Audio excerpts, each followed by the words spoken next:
bien, de retour sur le salon Time to Win après les 2 minutes pour convaincre. Constance, vous avez été merveilleuse. Merci, c'est gentil. C'est surtout les candidats qui ont essayé de me convaincre et de convaincre le futur jury. Ah oui. Et ils gagnent quoi à la fin? Un iPhone? Alors, un iPhone en premier prix, en deuxième prix, il y a un séminaire de golf et troisième prix, une initiation au golf. C'est pas mal quand même. D'accord. Revenons à nos moutons. On a notre premier invité. Oui, nous sommes avec Frédéric Apollonio. Vous êtes conseiller en investissement financier chez Fideliance. Fideliance, c'est un cabinet d'expertise comptable, d'audit et de conseil. On va d'abord faire une petite présentation. Qui êtes-vous? Quel est votre parcours? D'accord. Bonjour, Frédéric Apollonio, je suis conseiller en gestion de patrimoine auprès d'une filiale qui s'appelle Fideliance Patrimoine, qui dépend du groupe Fideliance, expertise, comme vous l'avez dit, conseil et audit. Donc c'est 13 sites en France, 200 collaborateurs, un chiffre d'affaires de l'ordre de 20 millions d'euros et plus de 3000 clients. Pour ce qui me concerne, moi j'ai un parcours de banquier privé, d'assureur et d'indépendant. Et je viens de rejoindre il y a peu de temps la filiale Fideliance Patrimoine.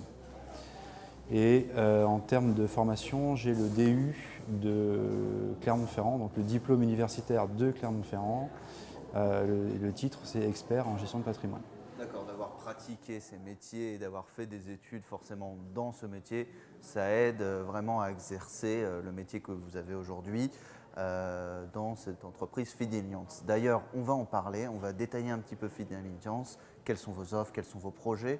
Et je vous invite, la première question est vraiment, que fait Fideliance? Alors Fideliance, c'est un cabinet et un réseau de cabinets d'expertise, de conseil et d'audit. Donc on couvre en fait tous les besoins des entrepreneurs, des dirigeants, de la création, du développement jusqu'à la transmission. Et pour ce qui me concerne, on est aujourd'hui en mesure d'aller répondre à des attentes et des besoins pour les clients, pour tout ce qui va concerner la sphère privée, professionnelle, mais sous l'angle patrimonial, croisé avec, bien évidemment, l'expertise des experts comptables associés et des experts comptables, bien évidemment, du réseau Fideliance. Ça c'est bien, vous arrivez à cerner le besoin du client, mais comment vous faites vraiment concrètement pour le cerner, ce besoin? Alors en fait, c'est les clients en fait, qui expriment un besoin, qui ont une question, qui s'interrogent. Et ensuite, on va autour d'une table se réunir et avec l'expert ou le collaborateur comptable concerné, on va voir justement si on a un intérêt à faire appel à nos services, donc à la filiale Fideliance Patrimoine, pour croiser les expertises entre la partie purement comptable, donc la sphère professionnelle du dirigeant, et la partie patrimoniale. C'est quoi le genre de questions qu'on vous pose en fait? Ça peut être à propos de quoi? Ça peut être tout simplement par rapport à qu'est-ce qui pourrait advenir si demain j'étais en arrêt de travail, qu'est-ce qui pourrait se passer si malheureusement j'étais en invalidité, comment je peux mieux préparer ma retraite, comment je peux payer moins d'impôts, est-ce que j'ai un intérêt à me verser une prime, quels sont les dispositifs d'épargne qui peuvent exister avec une épargne dans le cadre de l'entreprise, comment préparer ma transmission de patrimoine, comment préparer la transmission de ma société. L'objectif, c'est de sécuriser en fait. J'ai l'impression que là, vous aidez pour toute situation où il y a des risques peut-être ou simplement pour optimiser une situation. Alors effectivement, il y a le côté sécurisation et le côté structuration et optimisation. Voilà, donc on essaie de réfléchir en amont et après en aval de bien consolider les préconisations qu'on a pu émettre aux clients. On va parler un petit peu plus en détail du métier de gestionnaire de patrimoine. C'est un métier, on va dire, on en discutait avant, c'est un métier qui n'est ni bien vu ni mal vu, mais on pense que c'est seulement pour les riches la gestion de patrimoine, alors que ce n'est pas du tout ça. Alors effectivement, c'est une excellente question. Ce n'est pas uniquement pour les personnes qui détiennent une certaine surface financière, ça s'adresse à tout à chacun et on n'a pas de petits clients, on n'a que des clients tout court. Et Et forcément, vous devez avoir eu des cas clients qui vous ont marqué dans votre carrière? Alors j'ai eu plusieurs clients effectivement qui m'ont marqué et les faits les plus marquants sont quand même, et les clients le sont très reconnaissants, c'est les clients qu'on a assurés par rapport à un risque arrêt de travail, invalidité. Le risque, malheureusement, c'était un risque qui s'est réalisé, à savoir un arrêt de travail de 3 mois et le client n'a pas eu de perte de revenus pendant ces 3 mois. Voilà, ça c'est un côté où on a une reconnaissance qui est nettement plus forte que de lui avoir fait gagner 5% au lieu de 10%. Vous appelez Superman, ça serait un peu trop, mais c'est vrai que vous les aidez quand même, ces familles.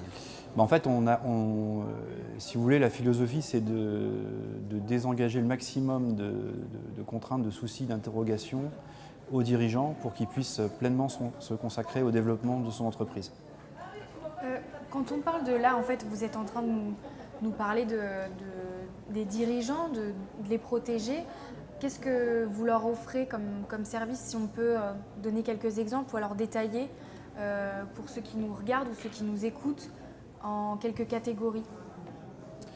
Alors pour les dirigeants, on va couvrir la prévoyance, j'en ai parlé, on va couvrir l'épargne professionnelle. Donc comment je peux épargner dans le cadre de dispositifs qui sont à la disposition dès lors que je suis propriétaire de mon entreprise. Quels sont les dispositifs d'épargne à titre privé?